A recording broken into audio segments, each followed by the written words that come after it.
नमस्कार, राधे राधे साथियों। आरपीएससी तरंग पे एक बार फिर से आपका बहुत बहुत स्वागत है। मैं आशा करती हूँ आप सब अच्छे होंगे, आपकी पढ़ाई भी अच्छी चल रही होगी।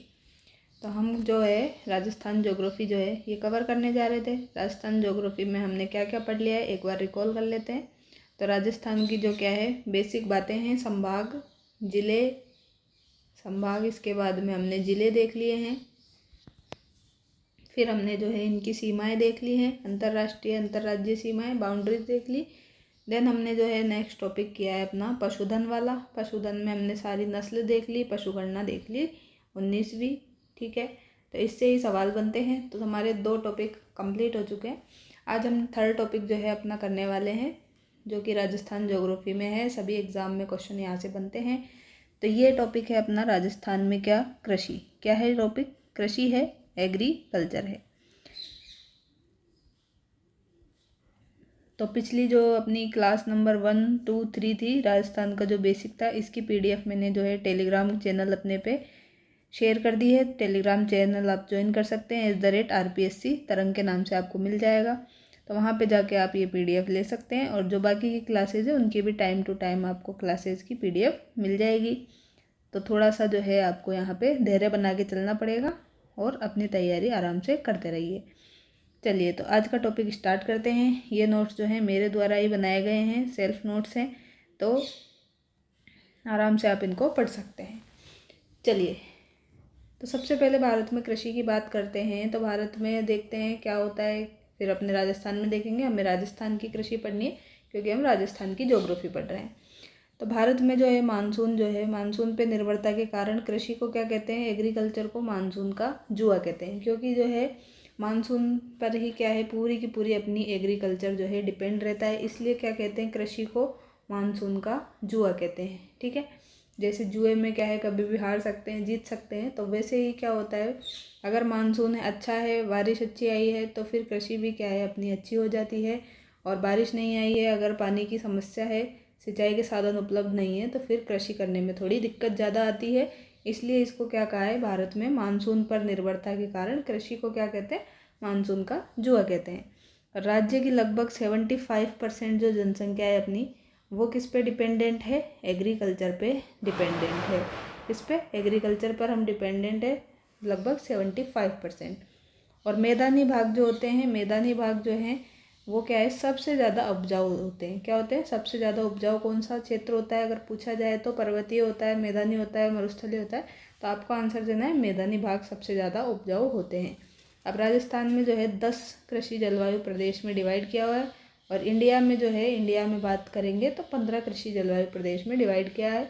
हमें राजस्थान के संदर्भ में अभी पढ़ना है, इंडिया ज्योग्राफी जो है अभी हम डिस्कस नहीं कर रहे हैं। ठीक है, तो राजस्थान में जलवायु कृषि प्रदेश को कितने में बांटा है, हमने 10 में बांटा है। तो ये हम देखेंगे अभी आगे चल के। और एक कृषि वर्ष जो है, एक जो है एग्रीकल्चर ईयर अपन देखें तो वो जो है कौन सा माना जाता है, कब से कब तक, तो 1 जुलाई से लेकर के 30 जून तक। कब तक, 1 जुलाई से 30 जून तक का जो समय है वो किसके कहते हैं, एक एग्रीकल्चर ईयर को बोलते हैं। अब आगे देखते हैं कि भाई कृषि का महत्व क्या है। तो कृषि का महत्व सभी जानते ही हैं कि सबसे ज़्यादा रोजगार के साधन कृषि में ही उपलब्ध होते हैं। फिर उद्योग जो है, इंडस्ट्रीज है, उनके लिए कच्चा माल भी किससे मिलता है, कृषि से ही मिलता है। जैसे कि भाई सूती वस्त्र उद्योग है, तो सूती वस्त्र उद्योग के लिए हमें क्या चाहिए, कपास चाहिए। कपास से ही क्या बनेंगे, कपास से ही क्या है फिर रुई निकालेंगे, रुई से ही धागे बनेंगे, धागे से जाके फिर क्या है कपड़े वगैरह, सूती वस्त्र बनेंगे। ऐसे ही चीनी उद्योग के लिए हमें क्या चाहिए, या तो गन्ने से बनती है चीनी, या फिर चुकंदर से बनती है। तो इन दोनों के लिए ये दोनों कैसे होंगे, कृषि से ही तो उत्पन्न करेंगे हम, एग्रीकल्चर जो है इनकी खेती करेंगे तब जाके ये उत्पन्न होंगे। तो फिर इनको क्या है हम इंडस्ट्रीज़ में भेजते हैं, तब जाके क्या है ये चीनी बनती है। इस तरह से कुछ भी ले लीजिए आपके, तो वो सब क्या है, उद्योगों के लिए हमें कच्चे माल की आवश्यकता होती है, इसलिए भी क्या है एग्रीकल्चर अपना महत्वपूर्ण है। फिर जीडीपी जो है अपनी ग्रोस, तो जीडीपी जो है ग्रोस डोमेस्टिक प्रोडक्ट, अपने जो है सकल घरेलू उत्पाद, उनमें क्या है योगदान भी कृषि करती है। कि भाई हमने एक क्या है, एक वर्ष के अंदर कितनी वस्तुओं को क्या करा है, निर्माण करा है, और उनको कितना अपन ने सेवा मूल्य वगैरह रखा है। तो इस तरह से जो है जीडीपी में भी क्या है अपना योगदान रहता है कृषि का। फिर विदेशी मुद्रा की प्राप्ति होती है, जो क्या है हमारे यहाँ पे चीज़ होती है उसको हम दूसरी जगह बेचते हैं, तो उससे क्या है विदेशी मुद्रा की प्राप्ति होती है, तो अपनी क्या है अच्छी से भारत की इकोनॉमी डेवलप हो जाती है। फिर पौष्टिक पदार्थों की भी प्राप्ति होती है, यातायात के साधनों का विकास होता है। तो ये सारे के सारे क्या है कृषि का महत्व है, ये सब जनरली आपको पता होगा। अब हम देखते हैं फसलों के प्रकार। तो फसलों के प्रकार में हम देखते हैं कि फसल जो है दो टाइप की मेनली होती है, ठीक है। तो फसल जो दो टाइप में हमने डिवाइड किए, तो एक तो है जलवायु, किस में डिवाइड किया है ये जलवायु के आधार पे। दूसरा यहाँ पे देख सकते हैं आप उपयोग के आधार पे, क्या है जलवायु के आधार पे और उपयोग के आधार पे हमने फसलों को डिवाइड किया हुआ है। अब जलवायु के आधार पे जो है 3 टाइप में डिवाइड किया है हमने, 3 टाइप में, और उपयोग के आधार पे यहाँ पे हम और देख सकते हैं। तो ये देखेंगे, पहले जलवायु के आधार पे कवर कर लेते हैं। तो जलवायु के आधार पे है भाई खरीफ, रबी और जायद, क्या है खरीफ, रबी और जायद की फसलों में हमने इनको डिवाइड किया हुआ है। तो जो है खरीफ की फसल है, खरीफ की फसल को हम क्या बोलते हैं सावणु भी बोलते हैं, सियाड़ू बोलते हैं और वर्षाकालीन बोलते हैं। क्या बोलते हैं इनको खरीफ की फसलों को सावणु, सियालू और वर्षाकालीन, ठीक है। क्योंकि ये वर्षा के टाइम पे होती है, जब बारिश का थोड़ा थोड़ा टाइम चलता रहता है तब ये स्टार्ट होती है। तो इनकी बुवाई कब करते हैं हम, देखो यहाँ पे बुवाई लिखा है कि कब बोएंगे, और कटाई मतलब कब इनको काट लेंगे। तो बुवाई जो है इनकी जून जुलाई में की जाती है। कब की जाती है, जून और जुलाई के बीच में इनकी क्या की जाती है बुवाई की जाती है, मतलब ये उगाई जाती है। फिर कब काटी जाती है, तो सितंबर अक्टूबर में, जो अभी हमारा सितंबर चल रहा है, तो अब क्या है ये अब काटना स्टार्ट हो जाएगी, जो कि अक्टूबर तक चलती है। सितंबर के जो सेकंड मतलब 15 सितंबर के बाद आप अप्रोक्स ले सकते हैं, 15 सितंबर के बाद से लेके ये 15 अक्टूबर के बीच में लगभग 1 महीने तक, जिसने पहले बोई है जून में वो पहले काट लेगा, तो ऐसे सिस्टम चलता है। तो ये बात यहाँ पे आप ध्यान में रख सकते हैं। फिर ऐसे ही रबी की फसल को क्या बोलते हैं उनालू या फिर शीतकालीन फसल। अब शीतकालीन हमने इसलिए बोला है क्योंकि ये जो है भाई देखो अक्टूबर नवंबर में तो क्या कर रहे हैं बुवाई कर रहे हैं, मतलब इनको उगा रहे हैं। कब, अक्टूबर नवंबर में उगा रहे हैं। जैसे देखो यहाँ पे अब इन्होंने सितंबर अक्टूबर में ये कटाई कर ली, फिर थोड़े दिन क्या है थोड़े दिन तक कुछ भी नहीं उगाते, उसके बाद में जो है अक्टूबर में क्या उगाएंगे, तो अक्टूबर में वापस से खेत को जोत करके ये रबी की फसल उगाएंगे सर्दियों में। जैसे दिवाली के आसपास आप देखते हैं, तो दिवाली के आसपास क्या उगाते हैं, दिवाली देखो अक्टूबर नवंबर के बीच आती है जनरली। तो देखिए आप सबको पता होगा, अगर जो खेती नहीं भी करता है उनको भी वैसे जनरली पता रहता है, पर जो खेती करते हैं उनको तो बहुत ही अच्छे से पता है। तो देखो ऐसे ध्यान में रख सकते हो कि आप क्या है गर्मी के टाइम पे, थोड़ा सा गर्मी के टाइम पे क्या है यहाँ पे हम ये खरीफ की फसल उगा रहे हैं, जैसे बाजरा, ग्वार, मक्का, ज्वार, मूंगफली, तिल, चावल, कपास, गन्ना, मूंग, उड़द, ओट, ठीक है। फिर इसके बाद में हमने अक्टूबर नवंबर में क्या उगाना है, तो अक्टूबर नवंबर में हम गेहूँ, जौ, चना, सरसों, मटर, अरहर, मसूर, मेथी, इसबगोल, ये सब उगाते हैं, ठीक है। अब इसके बाद में इनकी कटाई कब करेंगे, तो इनकी कटाई करेंगे मार्च अप्रैल में। गर्मियों में, भरी गर्मियों में हम क्या करते हैं गेहूँ काटते हैं, सरसों उगाइए तो सरसों काटेंगे, चने तो चने, तो ये आप सबको पता होगा। तो गेहूँ, चने, जो सरसों, ये सब क्या है रबी की फसल है, उनालू है, और उगाते हैं इनको शीतकाल में है, मतलब सर्दी के आसपास में, सर्दी आने वाली उससे पहले। तो फिर ये अक्टूबर नवंबर में हमने उगा ली, तो शीतकालीन फसलें उनालू इनको बोल सकते हैं। फिर जायद की फसल जो है, जायद की ग्रीष्मकालीन फसल है, और चौमासू इसको बोलते हैं, ठीक। तो जायद की में क्या है रबी और खरीफ के बीच में जो टाइम बच जाएगा मार्च और जून का, उसमें हम इसको उगाएंगे। तो जनरली जायद की फसलों में क्या आती है सब्जियां आ जाएंगी, सब्जियों के अलावा जो है खरबूजा, तरबूज, ककड़ी, चरी, मतीरा, ये सब आ जाते हैं। तो ये क्या है अपनी जायद की फसलें हैं, तो ये आप सबको जनरली पता भी होगी। फिर ये जो है खरीफ की फसल, ये किस पे निर्भर रहती है, तो खरीफ की फसल जो है मानसूनी वर्षा पे निर्भर रहती है, क्योंकि जून जुलाई हो गया, जून जुलाई अगस्त सितंबर अक्टूबर, इस टाइम पे बारिश आती है, तो ये मानसूनी वर्षा पे डिपेंड है सारी, ठीक है। फिर हमने यहाँ पे देखा कि ये जो है रबी की फसल जो हमने अभी अक्टूबर नवंबर में दिवाली के आसपास बोई है, तो ये जो है ये सिंचाई पे डिपेंडेंट है, इसमें आप बोरिंग का पानी वगैरह ये सब दे सकते हैं, सिंचाई का पानी दे सकते हैं।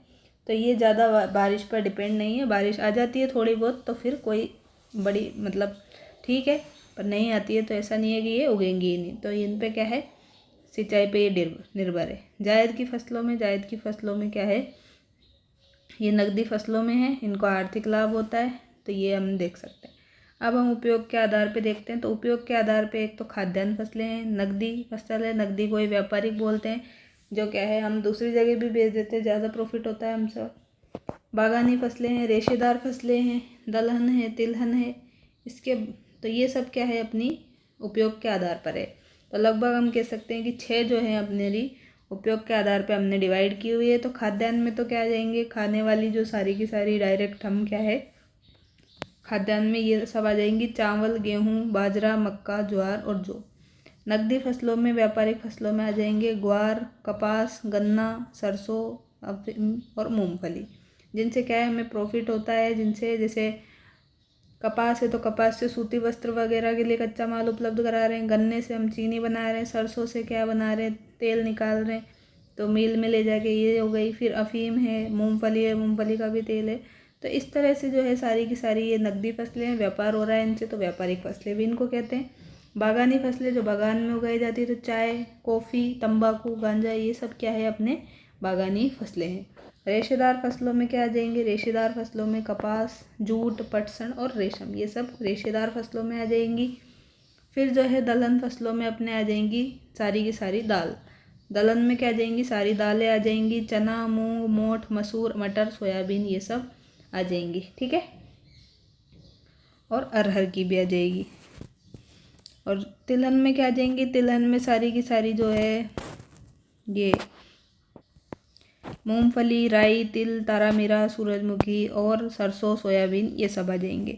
और जोजोबा, जेट्रोफा, तो ये जो जेट्रोफा है ये बायोडीजल में भी यूज़ होता है। तो अब हम देखते हैं जो कृषि है, एग्रीकल्चर है, ये कौन से क्षेत्र में आती है। क्योंकि अपने पास जो है भाई 3 क्षेत्र होते हैं, कौन से, तो हमारे पास होता है प्राथमिक, प्राइमरी सेक्टर, सेकेंडरी और टर्शियरी। 3 सेक्टर होते हैं हमारे पास, फर्स्ट, सेकंड और थर्ड। तो ये अपने आती है प्राइमरी सेक्टर में, मतलब फर्स्ट सेक्टर में कृषि आती है अपने। अर्थव्यवस्था के क्षेत्रों में 3 सेक्टर होते हैं लगभग, देखो फर्स्ट, सेकंड, थर्ड, फोर्थ और फिफ्थ। तो यहाँ पे 2 और हैं। तो देखो फर्स्ट सेक्टर में, प्राइमरी सेक्टर में क्या आते हैं अपने भोजन संग्रह और आखेट, मतलब जो हम शिकार वगैरह करते थे पहले, वो सब आ जाएगा। पशुचारण, पशुओं के चरने के लिए व्यवस्था जो रहती है, पशुचारण आ जाएगा, चारागाह वगैरह। पशुपालन आ जाएंगे, पशुओं को पालना है, सारा कुछ अरेंज करना है। कृषि आ जाएगी, एग्रीकल्चर, खनन आ जाएगा और मत्स्य पालन वगैरह इसमें आ जाएगा प्राइमरी सेक्टर में। द्वितीयक में क्या आएगा, द्वितीयक में अपने विनिर्माण आ जाएगा और उद्योग आ जाएगा, इंडस्ट्री आ जाएगा और ये मैन्युफैक्चरिंग आ जाएगी अपने पास में। और तृतीयक क्षेत्र में अपने व्यापार वाणिज्य आ जाएगा। फिर परिवहन आ जाएगा, ट्रांसपोर्ट, संचार आ जाएगा, कम्युनिकेशन, बैंक और बीमा, ये किस में है, तृतीयक क्षेत्र में। चतुर्थक में अपने अनुसंधान आ जाएगा, रिसर्च एंड डेवलपमेंट, R&D और BPO आ जाएगा। और पंचम क्षेत्र में अपने सलाहकार, नीतिकार, ये सब आ जाएंगे, ठीक है। तो अपनी इकोनॉमी के क्षेत्र में जो है क्या है, 5 सेक्टर है। कितने, 5 सेक्टर है, 1 2 3 4 5। तो उनमें क्या क्या है तो ये हमने देख लिया। और हम बात कर रहे हैं कृषि की, तो कृषि अपने प्राथमिक सेक्टर में, ये अपने को यहाँ पे ध्यान में रखनी थी। अब राजस्थान में कृषि के और भी प्रकार हैं। तो कृषि के कौन कौन से प्रकार है, अभी तो हम ऊपर क्या पढ़ के आए हैं, तो फसलों के प्रकार पढ़ के आए हैं। अब हम देख रहे हैं कृषि के कितने प्रकार हैं। तो कृषि अपने यहाँ पे जितनी लिखी हुई है अपन अभी देखते हैं एक एक करके। तो देखिए, एक तो है जीवन निर्वाह कृषि। क्या है, जीवन निर्वाह कृषि। तो जीवन निर्वाह कृषि को ही क्या बोलते हैं, आदिम कृषि भी बोल सकते हैं। इसका क्या करते हैं हम, खुद के उपभोग के लिए क्या करते हैं, इसमें कृषि कार्य करते हैं। मतलब कहीं पे क्या है कुछ, तो नाम से ही आपको स्पष्ट लग रहा होगा यहाँ पे कि जीवन निर्वाह कृषि जो है ये क्या है, खेती का एक टाइप है। खेती का ही एक टाइप है जहाँ पे किसान क्या करते हैं, अपने परिवार के लिए क्या करेंगे, अपने परिवार के लिए और अपने लिए बुनियादी जो ज़रूरत होती है, बेसिक जो नीड्स होती हैं, उनको पूरा करने के लिए फसलों को उगाते हैं। ना कि उनको क्या है बाज़ार में बेचने के लिए, फ़ायदा करने के लिए वो यहाँ पे फसलें उगाते हैं। तो इस प्रकार की खेती जो है क्या है, छोटे लेवल पे ही होती है, पारंपरिक तरीक़ों से करते हैं, ज़्यादा टेक्निक्स का इसमें यूज़ नहीं करते। क्योंकि अपने लिए यहाँ पे क्या है, फसल उत्पादन करना है परिवार के लिए, लाभ कमाने के लिए, प्रॉफिट के लिए यहाँ पे जो है ये जीवन निर्वाह कृषि नहीं की जाती है। ठीक है, तो ये जो है क्या है, ज़मीन के छोटे छोटे टुकड़ों पे कर सकते हैं। भाई किसी के पास में 1 हेक्टेयर है, 1 बीघा खेत है, 2 बीघा खेत है, जितना भी खेत है थोड़ा कम है, तो उसमें क्या है ये कृषि अपन कर सकते हैं। तो इसमें जो है देखो क्या होता है कि इसमें पारिवारिक और सामुदायिक जो अपने क्या होता है लेबर श्रम होता है उस पर ज़्यादा ध्यान देते हैं। खुद ही घर में ही मतलब क्या है, घर के लोग ही मिलजुल के क्या है एक साथ होके काम कर लेते हैं और फसल के लिए खेत में क्या है फसल उगा देते हैं, फिर काट भी लेते हैं। थोड़े बहुत अगर मजदूरों की ज़रूरत पड़ती है तो फिर उनको ले आते हैं। तो इस तरह से ये कृषि चलती है, जिसको क्या बोलते हैं, जीवन निर्वाह कृषि और आदिम कृषि इसको बोलते हैं। ठीक है, तो अपने परिवार की ज़रूरत के लिए पूरा करना है, तो ये भी लिखा है स्वयं के उपयोग के लिए कृषि करते हैं। इसमें क्या उगाते हैं, तो मोटा अनाज इसमें लगभग उगाते हैं। मोटा अनाज उगाते हैं तो मोटे अनाज में देखो क्या क्या आ जाएगा, मक्का आ जाएगी, बाजरा, ज्वार, ये सब आ जाते हैं लगभग। इसके अलावा इसमें वैसे गेहूँ भी आता है। तो गेहूँ तो देखो, गेहूँ कुछ लोग खुद के लिए भी उगाते हैं, ज़्यादा ज़मीन नहीं है तो खुद के लिए तो उगाएंगे ही, लेकिन गेहूँ जो है थोड़ा सा बाहर मतलब बिजनेस के लिए भी कमा लेते हैं। तो गेहूँ को यहाँ पे गहन कृषि में रखा हुआ है। ठीक है, तो थोड़ा सा ये अपने को ध्यान रखना है। अब मक्का जो है, मक्का तो ज़्यादातर जो है मक्का भीलवाड़ा में किया जाता है, फिर बाजरा जो है अलवर में और ज्वार अजमेर में, तो ये ध्यान रख सकते हैं। फिर गहन कृषि जो है, गहन कृषि को इंटेंसिव भी बोलते हैं, इंटेंसिव एग्रीकल्चर। इसमें क्या होता है, श्रम और पूंजी की हेल्प से ये क्या है स्वयं के उपभोग के साथ साथ इसमें एक्स्ट्रा उत्पादन भी करते हैं, जो कि मैंने अभी बताया ये आपको कि यहाँ पे तो भाई स्वयं के उपभोग के लिए अपने परिवार के पालन पोषण के लिए क्या कर रहे हैं, सिर्फ उगा रहे हैं। यहाँ पे परिवार का पालन पोषण तो करेंगे, साथ साथ में क्या करेंगे, एक्स्ट्रा उत्पादन भी कर लेंगे, ताकि उसको क्या है बाजार में बेच सके, व्यापार कर सके और थोड़ा बहुत पैसा वहाँ से कमाया जा सके। तो इसको अपन गहन कृषि बोल देंगे। तो श्रम और पूंजी की हेल्प से इसको उपयोग करते हैं। इसमें गेहूँ आ जाएंगे अपने और चावल आ जाएंगे। तो गेहूँ जो है यहाँ पे श्री गंगानगर में ज़्यादा उगते हैं और चावल बूंदी के लोग। ठीक, फिर झूम कृषि जो है, झूम कृषि को स्थानांतरण कृषि कहते हैं, और ये क्या है, आदिम कृषि का ही प्रकार है। एक तरह से आदिम कृषि का ही क्या है, ये प्रकार है। और ये जो है जनजातीय क्षेत्रों में ज़्यादा होती है। क्या है, जनजातीय क्षेत्र जो है, ट्राइबल एरिया जो है उसमें ये जनजातीय क्षेत्रों में कौन सी होती है, झूम कृषि। झूम कृषि को ही अपन स्थानांतरण, ट्रांसफरेबल क्या कहते हैं, एग्रीकल्चर। एक जगह से दूसरी जगह पे चले गए ट्राइबल लोग हैं तो वो क्या है वहाँ पे जाके कृषि करते हैं। तो राजस्थान का जो दक्षिणी पूर्वी जो एरिया है वहाँ पे ज़्यादा की जाती है कौन सी, झूम कृषि। तो दक्षिणी पूर्वी भाग में जो है इसको क्या बोलते हैं, बत्रा बोलते हैं। इसको झूम कृषि को, ट्रांसफर रेबल जो एग्रीकल्चर है इसको बत्रा बोलते हैं। क्या बोलते हैं, बत्रा। दूसरे पेन से लिख देते हैं, आपको दिखाई ना दे रहा हो तो ये है बत्रा। किसको बोलते हैं, ये जो अपना क्या है, ये दक्षिण पूर्वी का जो एरिया है यहाँ पे जो भी कृषि की जाएगी किसके द्वारा, जनजातीय क्षेत्रों में, तो उनको क्या बोलेंगे अपन, बत्रा बोलेंगे। और दक्षिण में जो है टोटली यहाँ दक्षिण में ही की जाएगी तो उनको क्या बोला है इन्होंने, वालरा बोला है। दक्षिण में जो कृषि की जा रही है जंगलों को जला करके उसको वालरा बोल रहे हैं, और दक्षिण पूर्वी में थोड़ा इधर आ जाएंगे तो उसको क्या बोल रहे हैं, बत्रा बोल रहे हैं। तो बत्रा और वालरा ध्यान में रखें। और वालरा जो है जंगलों को जला करके की जाती है। ठीक है, और वर्तमान भूमि जो है छोड़ करके यहाँ पे क्या करते हैं, अन्य भूमि में, जैसे यहाँ पे अभी रह रहे हैं तो यहाँ से छोड़ करके ये यहाँ चले जाएंगे और यहाँ पे जाके क्या करने लग जाएंगे, कृषि करने लग जाएंगे। तो अभी प्रेजेंट में जहाँ रहते हैं उस जगह को छोड़ देते हैं और फिर वहाँ से हट करके क्या है दूसरी जगह जा करके क्या करते हैं, कृषि करने लग जाते हैं। तो इसको क्या बोलते हैं अपन, इसको ही अपन झूम कृषि, स्थानांतरण कृषि को बोलते हैं। स्लैश एंड बर्न भी बोलते हैं कि स्लैश तो क्या है, काटो, और ये क्या है, बर्न, जलाओ। तो काटो और जलाओ भी है। बुश फैलो भी बोलते हैं, इसको क्या बोलते हैं, बुश फैलो, मतलब ये ध्यान में रख सकते हैं। और राजस्थान में जो है, राजस्थान में सबसे ज़्यादा कहाँ पे की जाती है, तो राजस्थान में ये अपना क्या है, दक्षिण वाला एरिया है। यहाँ पे उदयपुर, डूंगरपुर, बांसवाड़ा, प्रतापगढ़ ये सब मैंने बताया था आपको। तो सबसे ज़्यादा जो है उदयपुर में की जाती है, उदयपुर में की जाती है। जनजाति भी रहती है उदयपुर में, इसलिए क्या है भीलों के द्वारा यहाँ पे मैक्सिमम जो है ये कृषि की जाती है। और इंडिया में पूछ ले, इंडिया में मैक्सिमम कहाँ पे, तो इंडिया में नागालैंड में की जाती है। ठीक है, राजस्थान में तो कहाँ पे है मैक्सिमम, उदयपुर में अपने। और इंडिया में कहाँ पे है, तो इंडिया में है भाई नागालैंड में। ठीक है, तो ये ध्यान में रखना है। फिर पहाड़ी ढलानों में अगर हम किसको करेंगे, पहाड़ी ढलानों में, ये पहाड़ है इनके ढलानों में अगर हम इन कृषि को करेंगे तो फिर क्या बोलेंगे, उसको चिमाता बोलेंगे। अब देखो पहाड़ों में क्या होते हैं, माता जी के मंदिर होते हैं, तो पहाड़ों में माता जी के मंदिर होते हैं, इसलिए इसको आप ध्यान रखो कि चिमाता हो गई। फिर अपने देख सकते हैं कि मैदानी भागों में जो प्लेन एरिया में जो है तो उनको क्या बोलें, उसमें कोई कृषि कर रहा है तो इसको बोलेंगे दाजिया। क्या बोलेंगे, दाजिया।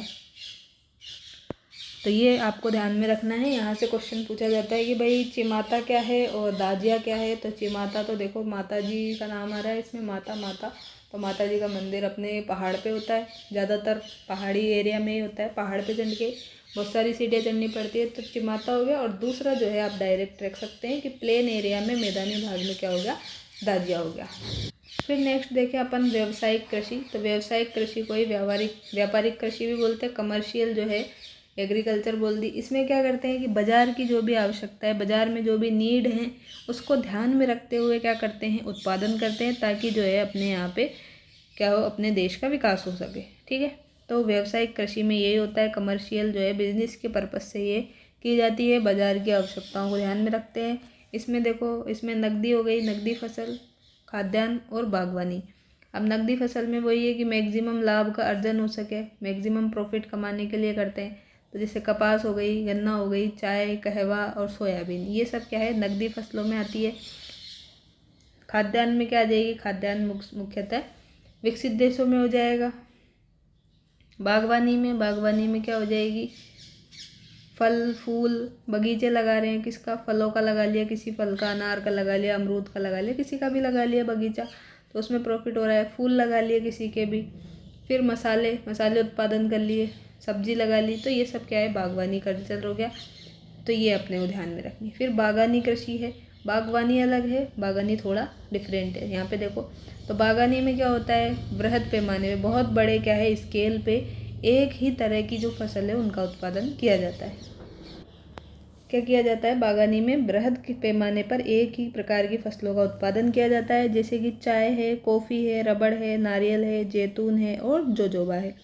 तो जैतून तो जो है कहाँ पे है, इसकी रिफाइनरी, तो जैतून के जो है इसकी रिफाइनरी लूणकरणसर में बीकानेर में स्थापित की गई है। और जोजोबा के लिए जो है उदयपुर में रिफाइनरी एक इस्टेब्लिश कर रखी है। तो जैतून के लिए तो लूणकरणसर बीकानेर में और जोजोबा के लिए उदयपुर में। ठीक है, तो ये ध्यान में रखना है। तो 5 टाइप की कृषि अभी तक अपन ने देखी है। अब देखते हैं 5 टाइप और यहाँ पे लिखे हुए हैं, ये भी देख लेते हैं। तो देखो जैविक कृषि है। जैविक कृषि क्या है भाई, ऑर्गेनिक फार्मिंग। तो ऑर्गेनिक फार्मिंग जो है एग्रीकल्चर, इसमें अभी क्या है, बहुत ज़्यादा ट्रेंड में ये चल रही है, क्योंकि आजकल क्या है, बहुत मतलब कुछ भी जो भी है सामान, तो उसमें किसी भी चीज़ की खेती कर लो, कुछ भी कर लो, उसमें क्या है, बहुत ज़्यादा क्या है, रासायनिक खाद का उपयोग किया जा रहा है, जिससे वो चीज़ क्या है, बिल्कुल ही बेकार होती जा रही है अपनी हेल्थ के लिए और पर्यावरण के लिए भी। तो अब क्या कर रहे हैं, ऑर्गेनिक खेती पर जोर दे रहे हैं, ताकि जो है हेल्थ भी थोड़ी अपनी ठीक रख सके और पर्यावरण को भी क्या है, नुकसान ना हो। तो इसके लिए ऑर्गेनिक फार्मिंग के लिए सरकार भी बहुत सारी स्कीम्स वगैरह चला रही है दिन ब दिन, तो वो भी अपने को ध्यान में रखना है। और ऑर्गेनिक फार्मिंग में क्या होता है कि रासायनिक खाद जो है, केमिकल जो अपने पास में क्या है, फर्टिलाइज़र है, उसकी जगह पे ऑर्गेनिक फार्मिंग अपने अपने क्या है, घर में ही प्राकृतिक तरीके से नेचुरल खाद बना के उसका यूज करते हैं। तो जो मिट्टी होती है, मृदा होती है, उसकी भी क्या बढ़ती है, उर्वरकता बढ़ती है और हमारी हेल्थ को भी नुकसान नहीं होता है। तो ये चीज़ अपने को ध्यान में रखते हुए आजकल ऑर्गेनिक फार्मिंग पे जोर दिया जा रहा है। आजकल जो है भाई, किसी के घर में जगह नहीं है तो वो आराम से क्या है, बड़े बड़े जो है ऐसे टब टाइप में और गमले टाइप में जो है आते हैं, तो उसमें क्या है, अपनी छत पे ही स्टैंड वगैरह लगा के आराम से और खूब आराम से खेती कर रहे हैं। क्योंकि बाज़ार में के जो भी क्या है, सब्जी वगैरह आ रही है, कुछ भी चीज़ आ रही है, तो उसमें केमिकल जो है, खाद, केमिकल फर्टिलाइज़र का यूज़ किया जा रहा है, जो कि ऑलरेडी मतलब बड़े शहरों में रह रहे हैं, पहले से पोल्यूटेड है, फिर खाने की चीज़ें भी ऐसी मिल रही। तो आजकल थोड़ा सा जो है लोग बाग मेहनत करके खुद के लिए, खुद के घर में ही ऑर्गेनिक फार्मिंग कर लेते हैं, जिससे थोड़ा बहुत जो है अपने मतलब एटलीस्ट हम ढंग की सब्जियां खा सके। क्योंकि बाज़ार में पैसे देकर भी क्या है, आजकल सब्जियां जो है, कुछ भी चीज़ ले लो आप, वो ऑर्गेनिक नहीं मिलती है। पर फिर भी सरकार इस पे थोड़ा काम कर रही है, अभी देखते हैं और क्या होता है। तो इसमें क्या होता है कि फसल चक्र को फॉलो कर सकते हैं अपन। तो गेहूँ उगाया अपन ने, गेहूँ के बाद में ये नहीं कि वापस गेहूँ उगा दिया, तो गेहूँ के बाद गेहूँ नहीं उगाते, ऐसे एक बार चेंज करना पड़ता है, तब जाके अपनी मिट्टी जो है उसकी भी क्षमता बनी रहती है, उर्वरकता बनी रहती है। और जैसे गेहूँ है, गेहूँ के बाद में कभी दाल उगा दो, तो ऐसे चलता रहता है। तो फसल चक्र को फॉलो कर लो और जैविक प्रबंधन करना चाहिए, इसमें जैविक प्रबंधन हो जाएगा। पशुपालन कर सकते हैं और जैव उर्वरकों का प्रयोग करते हैं। इसमें किसमें करते हैं, ऑर्गेनिक जो क्या है अपने पास में फर्टिलाइज़र है, इनका यूज़ कर सकते हैं। और बायो उर्वरक खाद का कम यूज़ कर सकते हैं। वर्मी कंपोस्ट केंचुआ पालन से अपन ये कर सकते हैं। केंचुआ जो है ये अपन अगर मिट्टी में छोड़ देते हैं तो इससे भी क्या है अपनी मिट्टी अपनी उपजाऊ हो जाती है। ऐसे ही जैव उर्वरक जो है, जैसे मान लीजिए बकरी की जो खाद होती है वो बहुत अच्छी होती है। उसके अलावा अपने गोबर की खाद होती है, उसको हम क्या है उसको अगर मिट्टी में डालेंगे तो उससे भी क्या है बहुत अच्छी अपनी पैदावार होती है। तो ये सब चीज़ें क्या है, और जैसे सब्जी वगैरह के छिलके हैं उनको अपन एक मतलब उसको भी अपन एक जगह डाल करके फिर उसको यूज़ करके उससे भी खाद तैयार कर सकते हैं। उसका एक प्रोसेस होता है, तो वो भी हम देख सकते हैं। तो इस तरह से खाद तैयार करना कोई बड़ी बात नहीं है, थोड़ी सी मेहनत लगती है, लेकिन हम उससे चीज़ें कर सकते हैं। लेकिन आजकल जो है भाई थोड़ी सी ज़्यादा प्रोड्यूस करनी पड़ती है, लोगों को लालच ज़्यादा आता जा रहा है, तो इससे क्या है केमिकल का यूज़ कर लेते हैं, ज़्यादा परेशान ना होना पड़े इसलिए क्या है केमिकल फर्टिलाइज़र का यूज़ करते हैं, बाज़ार में आसानी से उपलब्ध हो जाते हैं और फिर इनका यूज़ कर देते हैं। तो इससे क्या है पैसे तो मिल जाते हैं, लेकिन अपनी हेल्थ जो है उसका बहुत ज़्यादा नुकसान हो रहा है। जो मिट्टी है आप उसमें बार बार केमिकल फर्टिलाइज़र डाल रहे हैं, तो मिट्टी को भी बहुत नुकसान है। तो एक टाइम के बाद में जो है आपकी जो खेत है वो खेती करने लायक नहीं बचेगा, तो उससे आपको ही नुकसान होगा लॉन्ग टर्म अगर देखें तो जो है थोड़ा बहुत जो है आप यूज कर सकते हैं। ऐसा नहीं है कि पूरा केमिकल फर्टिलाइज़र पे यूज हो जाए। तो इसलिए देखो ऑर्गेनिक फार्मिंग ये देख सकते हैं। फिर हरे जो खाद है इनका यूज़ सबसे ज़्यादा कहाँ पे हो रहा है, तो लक्षद्वीप में और डूंगरपुर में अपने यहाँ पे मैक्सिमम है। तो यूटी की बात करें तो लक्षद्वीप में, राजस्थान में पूछा है तो डूंगरपुर बता सकते हैं। और अगर इंडिया में पूछे तो इंडिया में 2016 में अपने ये ऑर्गेनिक फार्मिंग स्टार्ट की थी। ठीक है, अब हम देखें आगे। तो ऑर्गेनिक फार्मिंग हो गई। फिर शुष्क कृषि। तो शुष्क कृषि में क्या हो जाएगा कि 50 सेंटीमीटर से कम वर्षा क्षेत्र में क्या कर सकते हैं भाई, शुष्क कृषि कर सकते हैं। ड्राई जो है ये फार्मिंग अपन एग्रीकल्चर कर सकते हैं। तो ये क्या है, तो इसमें क्या करते हैं, अब जो 50 सेंटीमीटर से कम वर्षा होगी कहीं पे पश्चिमी राजस्थान मान लीजिए उधर, तो फिर वहाँ पे क्या कर सकते हैं, थोड़ी सी जो है कृषि भूमि पर क्या करेंगे, रेत की परत को बिछा देंगे, जिससे क्या हो जाएगा खरपतवार हटते जाएंगे। तो इससे अपन वहाँ पे कृषि कर सकते हैं। अब क्या क्या उगा सकते हैं, तो मूंग, मोठ, जीरा और बाजरा ये सब उगा सकते हैं। और बाजरा जो है इसका मैक्सिमम उत्पादन कहाँ पे, तो ये अलवर में कर सकते हैं और ये बुआई इसकी बाड़मेर में। तो इस तरह से थोड़ा सा अपन देख सकते हैं ये सब चीज़। फिर समोच्च कृषि जो है इसको सीढ़ीदार कृषि बोलते हैं। ये सीढ़ी ऐसे बना लेते हैं और इस तरह से ये यहाँ पे समोच्च कृषि करते हैं। ये कहाँ पे करते हैं, तो पहाड़ी भागों में करते हैं, पहाड़ी ढलानों में ये वाली कृषि करते हैं।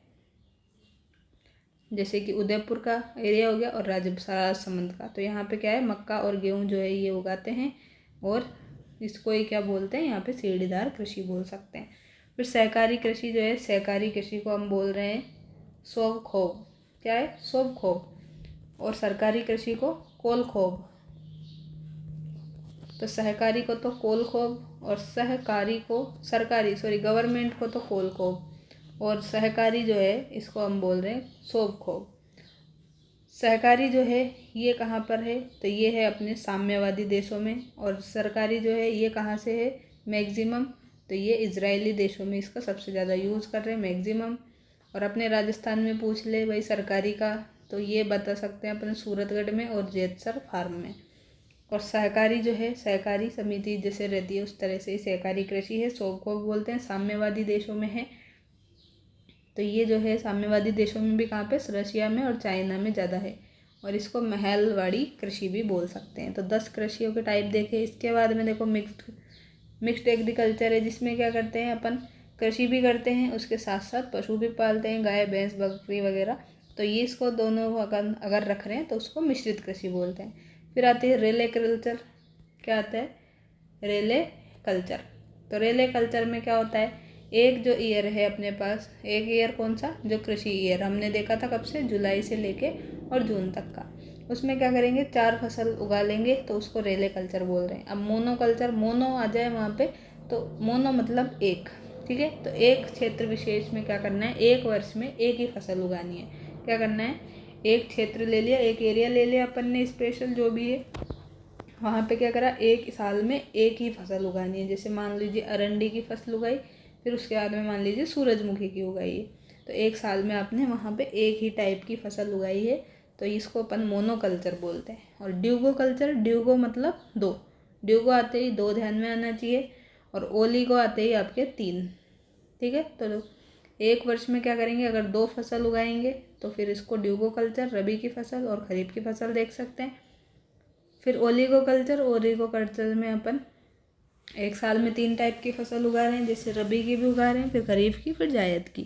तो ये हो गई अपनी ओलिगो कल्चर। ट्रक कृषि में क्या करते हैं, जो प्रशीतक गाड़ी होती है उसके द्वारा एक दिन में जो फल सब्जी को बाजार तक पहुंचाया जाता है, तो कोल्ड स्टोरेज जो अपने क्या रहते हैं उससे, तो कोल्ड स्टोरेज में गाड़ियों में भर करके एक दिन में जो सामान पहुंचाया जाता है बाजार तक, उसको अपन ट्रक कृषि बोलते हैं।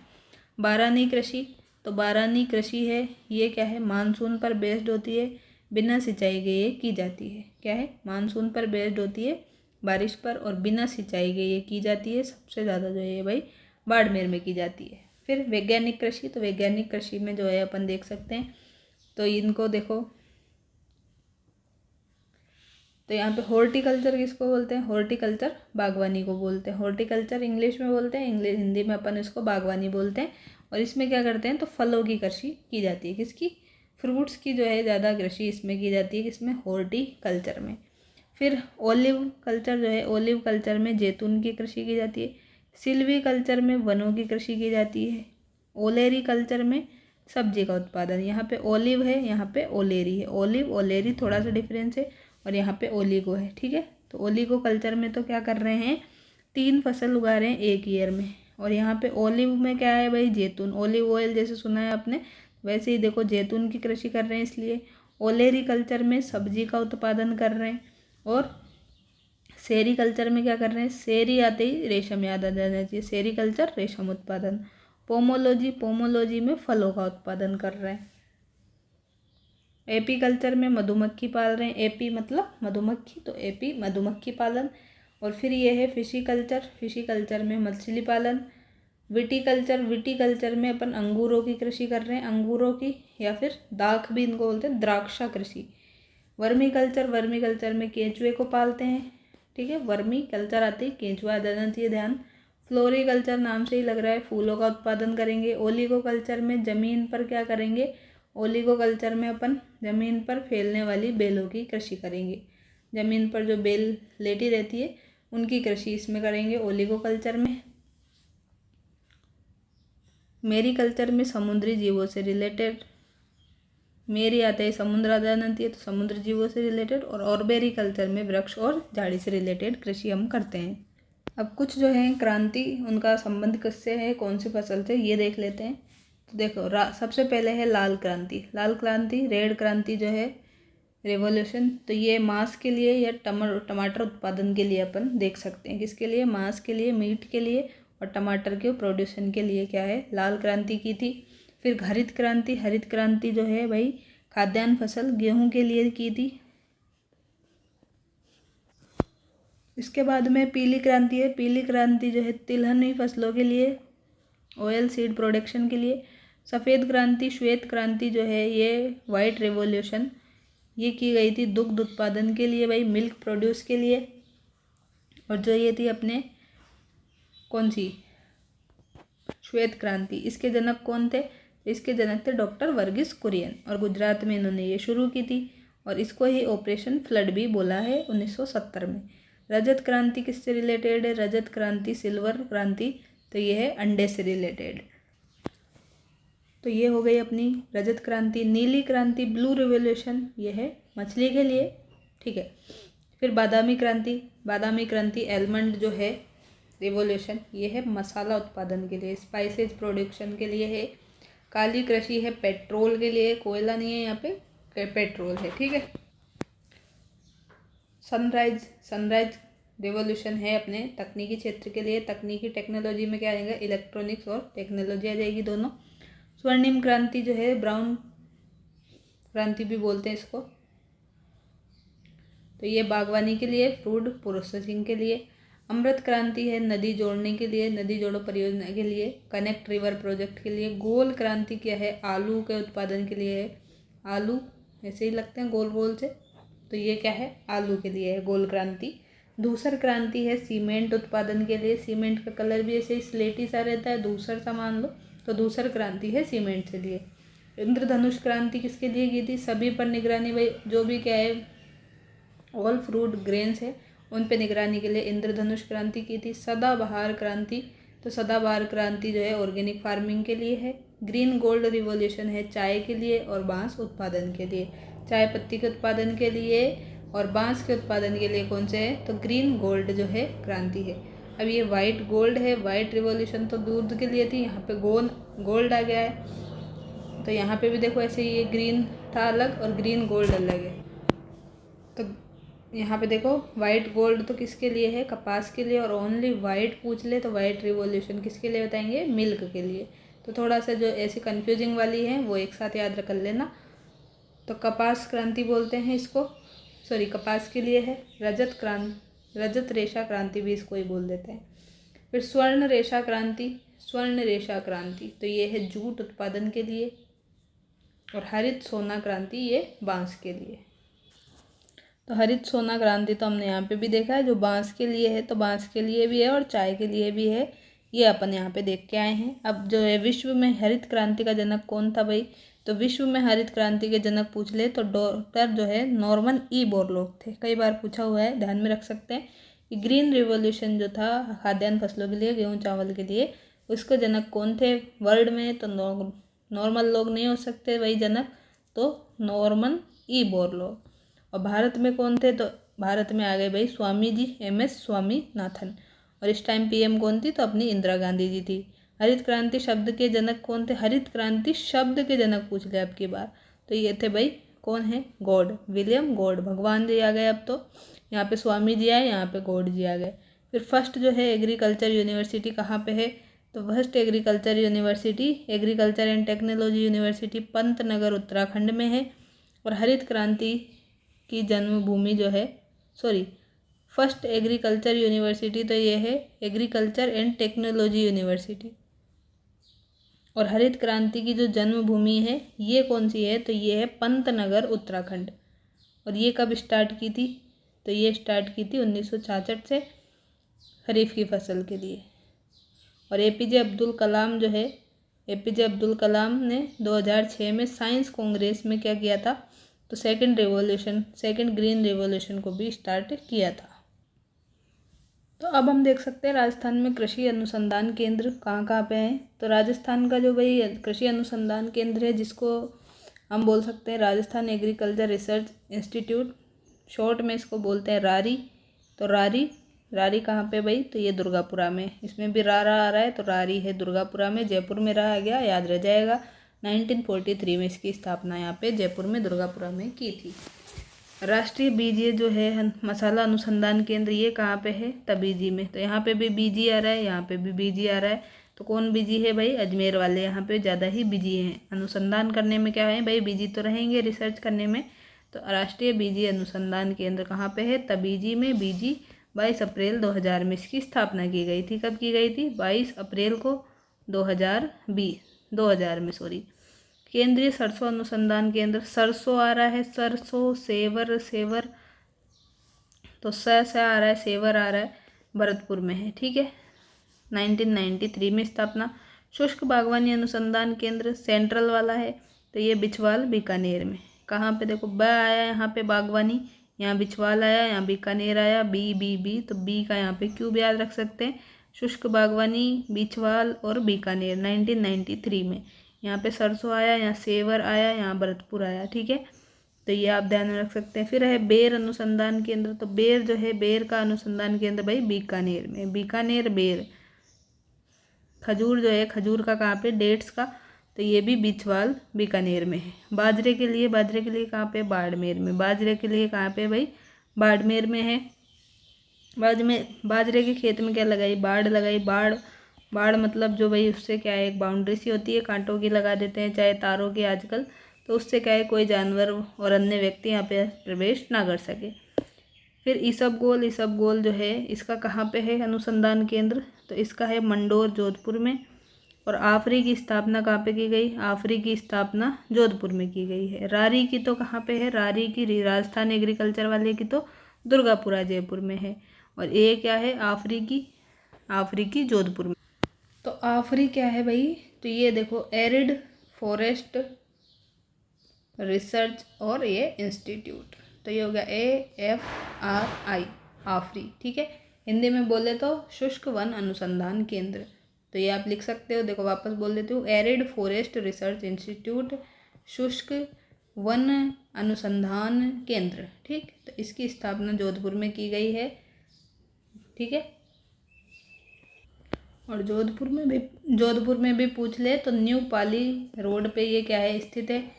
न्यू पाली रोड पे 66 हेक्टेयर में ये बना हुआ है।